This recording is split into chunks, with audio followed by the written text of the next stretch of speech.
it just got very real as the Toronto Raptors offer for Kevin Durant has been leaked, as multiple major reports have dropped on the current Kevin Durant trade situation, not just from the Raptors, but from the other teams involved. And Toronto is going all in right now on acquiring KD, as they are offering an absolutely ludicrous package to acquire, to finish the quest that we started on the hunt in 2022, that off season. And Masai Ujiri has wanted KD there for a while now at this point without giving up Scottie Barnes, and it has never been more likely that this deal is actually going to happen for the Toronto Raptors after these latest reports. So we're going to break down what these reports are saying, all the latest news on this Kevin Durant situation, and frankly, why I wasn't that bought in on a Kevin Durant trade actually happening. I think if Masai was going to put all his chips in the table, it was going to be for Giannis. Now, after these new updates, this is turning my head in terms of something that can actually happen. So let's dive into it, because of course we know we've seen all the memes, the reports about the Raptors trying to get involved in big trade situations. As Brian Windhorst put it, they're trying to land a big fish this off season, and they are not. The Masai Ujiri is living up to that mission. As essentially, Brian Windhorst revealed today that the Raptors are open to including the number 9 overall pick in a potential trade for Kevin Durant. So essentially, this comes along the side that the Raptors and the Clippers are reportedly lurking the Kevin Durant sweepstakes. We've seen multiple reporters come out and essentially link the Toronto Raptors in the pursuit of KD, even when Shams dropped this report saying that the Heat, the Spurs, the Rockets are 15-time All-Star Kevin Durant's preferred trade destinations out of Phoenix. Sources tell ESPN those across the NBA have been made aware in recent days that those are the 3 teams that Durant will be willing to commit long-term to.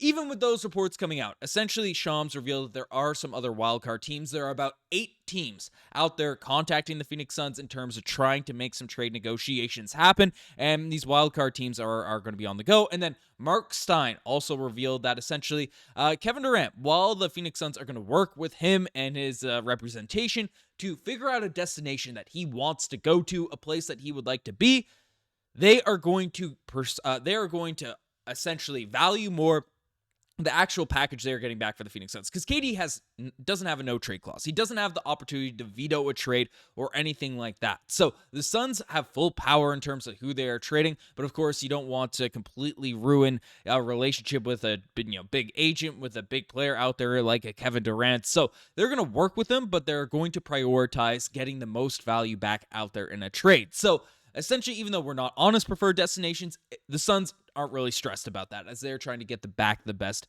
package possible. So the Raptors right now are willing to throw all this in the number 9th overall selection. And then on top of it, in terms of the report coming from Jake Fisher, several figures around the league with knowledge of the Raptors' thinking have likewise asserted that they could show a willingness to move center Jakob Poeltl as well this offseason, provided that the trade in question brought back Kevin Durant. So we are now hearing that for KD, Masai Ujiri is willing to give up the number 9 pick. He's willing to give up Jakob Poeltl. Of course, RJ Barrett's been in all these trade discussions and negotiations, and that is, in combination with these reports of Brian Windhorst, that is very, very significant. And to make matters even more crazy, essentially the Phoenix Suns, according to Brian Windhorst just an hour ago, are not excited about the current offers they are receiving from the Miami Heat, the San Antonio Spurs, the Houston Rockets. As we just saw, those are the 3 teams that Shams threw out there as his preferred destination. So even though they are the teams that KD wants to go to most likely,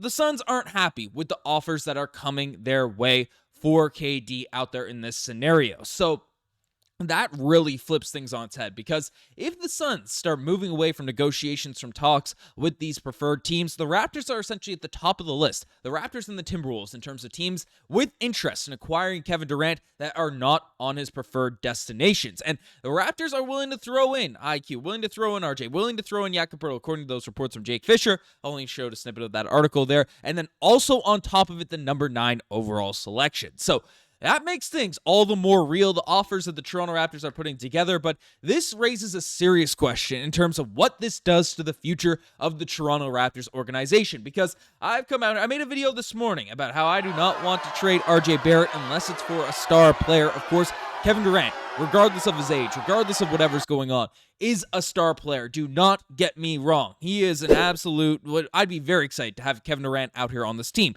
27 points per game, 6 rebounds, 4 assists last season, 1.2 blocks, 1 steal, 43% from the three-point line, and 50% on corner threes. Yes, he's 36 years old, will be 37 next season, but still a phenomenal basketball player. And in the modern NBA, you can age pretty well. You can age gracefully out there. So Kevin Durant is a guy that you'd have to, bite your tongue and say, you'd be fine with trading RJ, even though it would suck. But the packages that we're talking about in terms of including a Jakob Poeltl, and I get why, and we'll talk about this later, but Jakob Poeltl this season, or last season, averaged 15 points per game, 10 rebounds, 3 assists, 1 block per game, 1 steal. Like, the Raptors were desperate for a center for years, and they got a guy in Jakob Poeltl that's arguably a top 10 center in the NBA here now at this point. Might say sound a bit jarring to say, but he was phenomenal for the Raptors last season and is very effective on defense and very reliable and consistent. So, losing a Jakob Poeltl in this trade on top of an RJ Barrett, on top of the number 9 overall selection, very, very concerning, because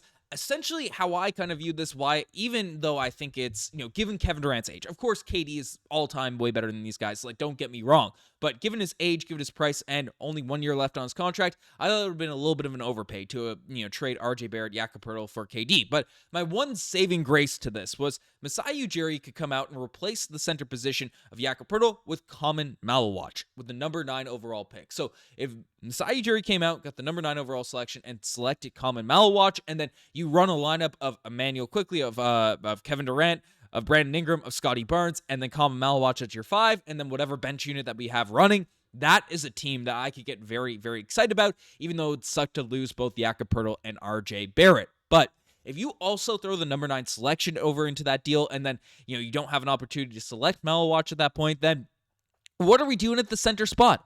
Scottie Barnes isn't playing center. We tried that with OG Anunoby in the past. I know Ulrich Shamshay is a guy that excites a lot of people about his potential, and I think long-term could be a very valuable asset. But if you are giving up like our center or rotations up for KD, then you have to figure something out there at the center position. You can't go into next season with assuming that Scottie Barnes or Brandon Ingram are going to play the center position for this team. Like, off the bench, Jonathan Mobo, right? Like, he is not going to be a starting caliber center on a team that has championship expectations, because he is a forward. He is a forward. He's a wing. We can't go back to that sort of young vision. And we know the Raptors are enamored with that sort of, pace and space, all guys between 6'10", that type of height range, be able to space the floor. But we experimented with that. And of course, in the playoffs, you can try to run lineups like that, of course.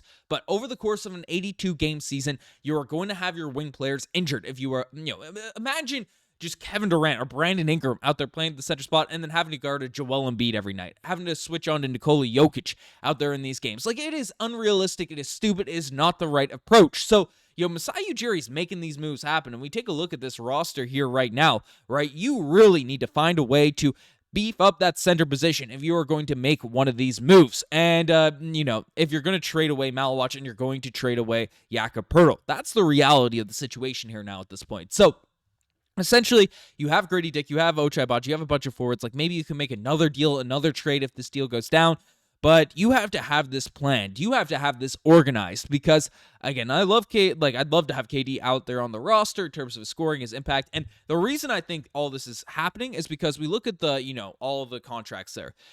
Jakob Poeltl, RJ Barrett are extension eligible. If the Toronto Raptors aren't interested in extending both of those guys, they don't like the cap flexibility they have going forward to the future, they don't like this lineup, then maybe it makes sense to take a flyer on KD, and worst case scenario, you open up a ton of cap space for the 2026 offseason. That's kind of something you could look at there in terms of the future, in terms of everything that you have on the go in Masai Ujiri's plans and stuff, but I don't know. This is a very, very interesting spot the Raptors are in, but it just got very real. Let me know what you guys think about all of this in the comment section down below. If you made it this far, we're back on Twitter as well, so make sure you guys, check out if you are on X, check us out. We're spamming some content out there over there. Anyways, I'm signing out.